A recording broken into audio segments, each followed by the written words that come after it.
안녕하세요. 공시와 투자 키팩터를 통해 투자 아이디어를 찾아주는 테린이 아빠입니다. 내용 보시고 도움되시면 구독, 좋아요, 알람 부탁드리겠습니다. 원래는 제가 이제 엑셀을 활용해서 멤버십 회원분들한테는 이제 비공개 영상을 이제 몇 가지 좀 올려드리고 있는데 최근에 이제 영상을 올려드리지 않았어요. 괜히 이제 뭐 사야 된다라고 얘기해봐야 이게 뭐 노이즈만 발생이 되고 시장이 저는 안 좋게 보고 종목이 안 보이는데 거의 뭐 영상을 좀 못 올리고 있었죠. 그리고 이제 지금은 시장이 어느 정도 많이 빠졌다라고 좀 생각이 들기도 하고 제가 보는 이제 엑셀 가지고 어떻게 고민하고 있는지 이런 것들을 좀 전반적으로 말씀드리고 싶어서 영상을 준비했습니다. 우선 이제 내용을 한번 보시면 이 맥시멈 드로우 다운이라는 게 있어요. 이게 이제 지금 현재 2022년도 기준으로 코스닥 지수는 연간으로 고점 대비 9% 정도대가 빠져 있고 코스피는 5% 정도대가 빠져 있습니다. 그러니까 2021년도만 봤을 때는 이게 똑같이 제가 작년 말과 올해 초에 이제 그 맥시멈 드로우다운을 좀 봐야 된다. 우리 고민을 해봐야 된다. 왜냐하면 2021년도에는 유동성이 있었기 때문에 이 맥시멈 드로우다운이 덜 깨졌다라고 저는 말씀을 드렸던 거고 2022년도에는 어쩌면 맥시멈 드로우다운이 과거에는 막 15% 이상이었거든요. 이러한 15% 이상 기록했던 맥시멈 드로우다운만큼 시장이 깨질 수도 있다라고 이제 말씀을 드렸던 건데 일단 2022년도 들어오고 나서는 연초부터 너무 이렇게 빠르게 깨질 거라고는 상상을 사실 못했어요.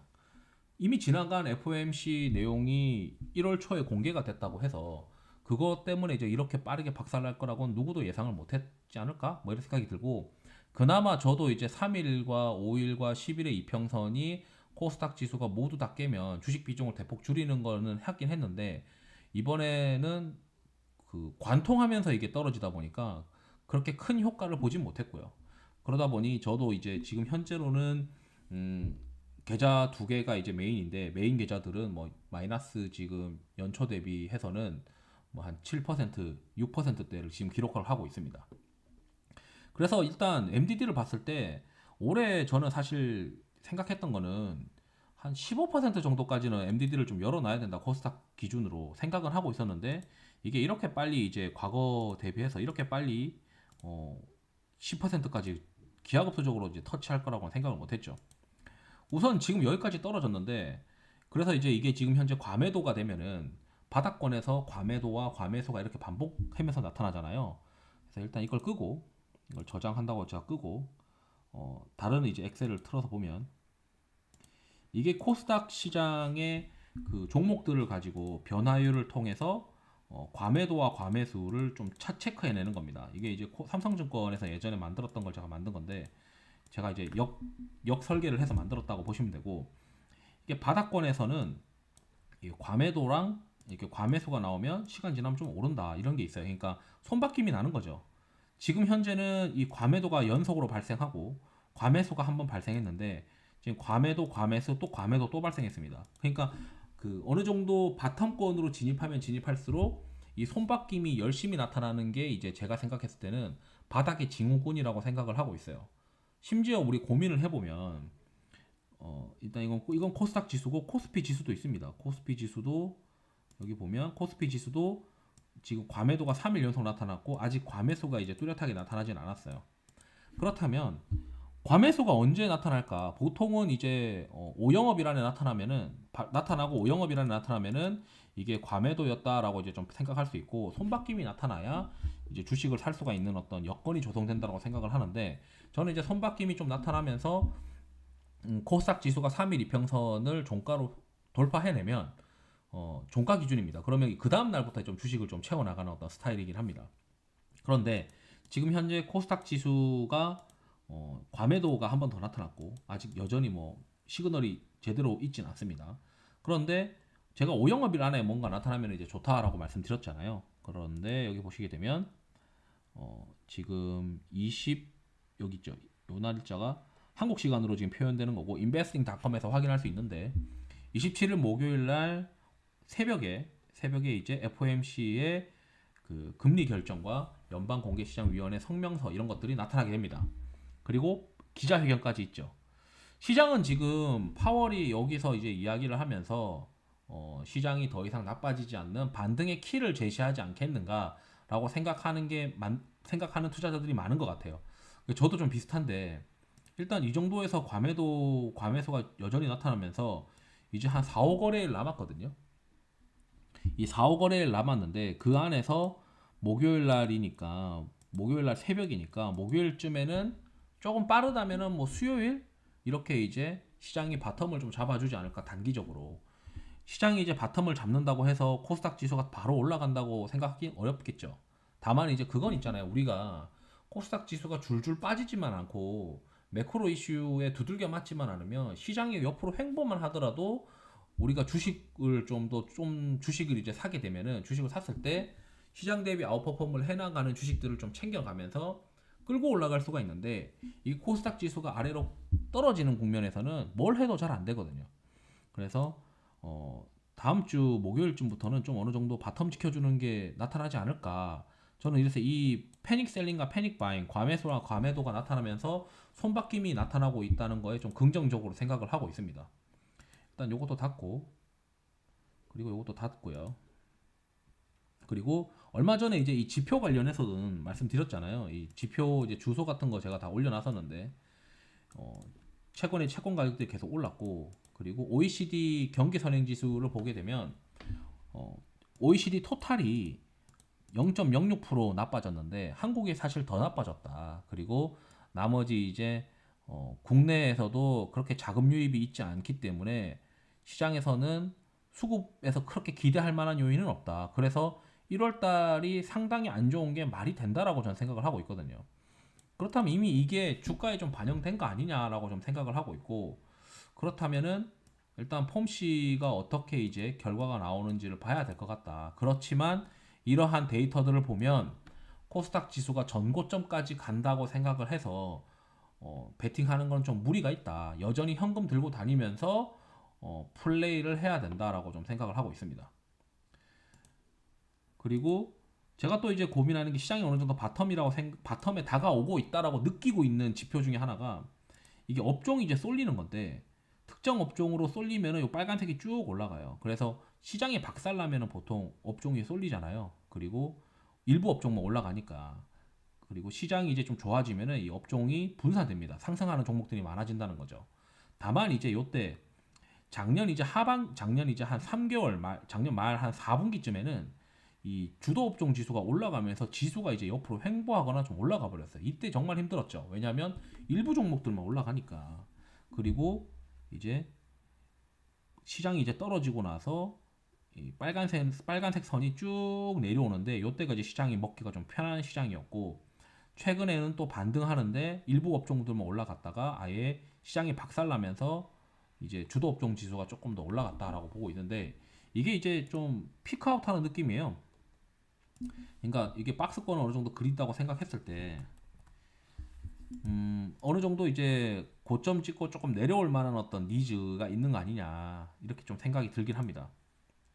그래서 저는 이제 생각했을 때 이 이 지표가 지금 추가적으로 상승한다, 주도 업종으로 더 쏠린다, 지수가 박살나면서 일부 업종들만 더 쏠린다라고 이제 해석할 수도 있겠는데, 그게 돼봐야 어느 정도 이제 그 정점에 좀 온 거 아닌가. 조금 더 여력이 있긴 한데 지수가 좀 더 빠지면서 이 주도 업종이 좀 더 그 쏠릴 수 있는 여력이 있긴 한데, 이 정도까지 왔으면은 사실 여기서 좀 겁낼 만한 상황은 아닌 것 같다라고 생각이 드는 거죠. 그러니까 제가 생각한 시나리오는 월요일 날 이제 지수가 더 빠질 수도 있어요. 왜냐하면 금요일 날 이제 그 미국 시장이 너무 안 좋았으니까. 그렇다면은 여기서 이게 좀 더 올라갔다가 좀 다시 이제 떨어지지 않겠느냐. 그 말은 시장이 호전되면서 업종이 이제 여러 가지가 올라가는 시장이 한 번은 발생할 것이고, 그게 단기 바닥을 형성하는 어떤 시그널일 것 같은데, 그게 이제 제가 생각했었던 뭐 패닉 셀링, 패닉 바잉과 관련된 어떤 지표들과 좀 연관되는 어떤 생각을 할 수가 있는 거 아니냐는 거죠.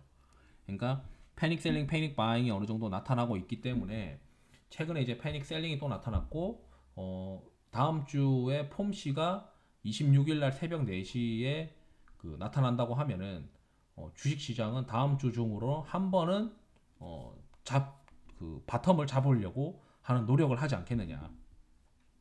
그 말은 뭐냐면 금요일 날 이제 시장 박살났다고 월요일 날 따라 파는 건 또 아닌 것 같다라고 이제 생각이 좀 드는 겁니다. 뭐 물론 지금 저는 뭐 현금을 좀 들고 있다 보니까 이렇게 낙관적으로 해석할 수 있는데 현금이 거의 없고 주식만 이제 100%거나 뭐 레버리지인 경우에는 뭐 어떻게 좀 정원을 해드릴 수 있는 방법은 없어요. 왜냐하면 이 애초에 저는 이제 계속 리스크 관리를 얘기 드렸고 MDD가 올해는 작년과 좀 다르게 더 변동폭이 더 커질 수 있으니까 올해는 좀 더 현금을 들고 있는 장을 주식을 플레이를 해야 된다라고 계속 말씀을 드렸기 때문에 제가 레버리지 쓰거나 이런 분들까지 이제 어떻게 방법을 찾아드리기는 좀 어려운 것 같고 주식 비중을 지금 현재 많이 들고 있는 분들은 지금 여기서 줄이는 건 좀 늦었지 않나 뭐 이런 생각도 많이 하고 있습니다.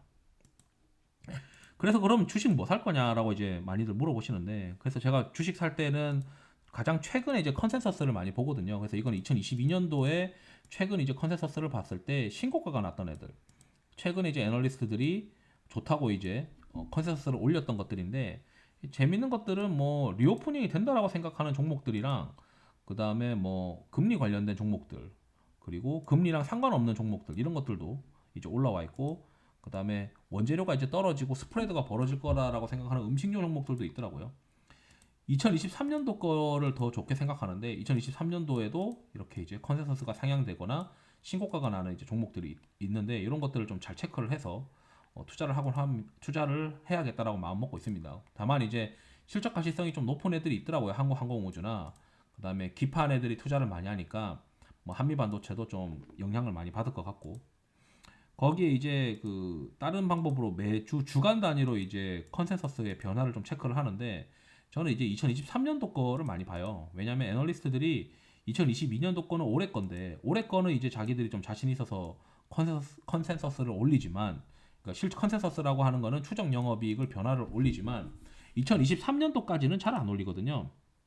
그런데 2023년도로 올리는 투자자는 애널리스트는 뭐 두 부류겠죠. 지금 올해는 실적이 안 나오지만 내년에는 나온다라고 가정을 하고 그냥 내년으로 이제 미뤄버리는 어떤 투자 그 애널리스트가 있는 반면 아니면 올해 이제 실적이 좋아지고 내년에도 무조건 좋아진다라고 이제 가치성이 높으니까 2023년도 실적을 좋아진다라고 추정하는 뭐 애널리스트도 있다라고 저는 생각을 하고 있고 거기에 이제 내년도 실적까지도 좋아질 수 있는 가능성이 높은 것들 뭐 영업무역이나 이런 것들을 막 영상 올려드렸고 뭐 이렇게 했던 건데 그래서 이제 여기 있는 종목들을 좀 체크를 하면서 포트폴리오를 또 고민을 해야 되지 않느냐 이렇게 생각을 하고 있습니다.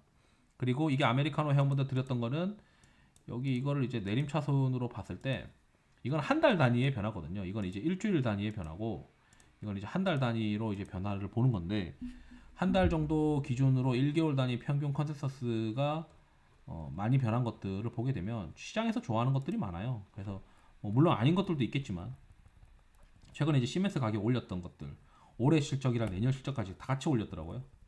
그래서 한국항공우주는 올해랑 내년에 무조건 실적 좋아지는 이제 뭐 스토리들이 있고 해서 여기서 이제 종목들을 좀 잡아가지고 포트폴리오를 재구축하는 게 재구축하자라고 지금 생각을 하고 있습니다. 그래서 우선은 시장이 바텀을 잡히는지 일단 시장에 대해서는 뭐 결과를 알 수가 없죠. 사실은 누가 지금 바닥이다라고 할 수 있겠어요. 여기서 시장에서 선호하는 이야기가 나올 거다라고 우리가 가정하기는 어렵고 무조건 이 시기에는 시장에서 좋은 이야기가 나올 거다. 파월이 좋은 얘기를 할 거다라고 이제 어, 결론을 내리고 할 수는 없고 이때쯤 시장의 바텀을 잡으려고 노력을 하지 않겠느냐라고 어느 정도 시나리오는 써둔 다음에 그 시나리오가 맞는지를 관찰하는 것이 다음 주의 시장인 것 같다. 그런데 다른 어떤 지표들을 보면은 바텀권을 만들려고 하는 과매도랑 과매수가 여전히 발현되고 있고 그리고 주도 업종 지수도 굉장히 많이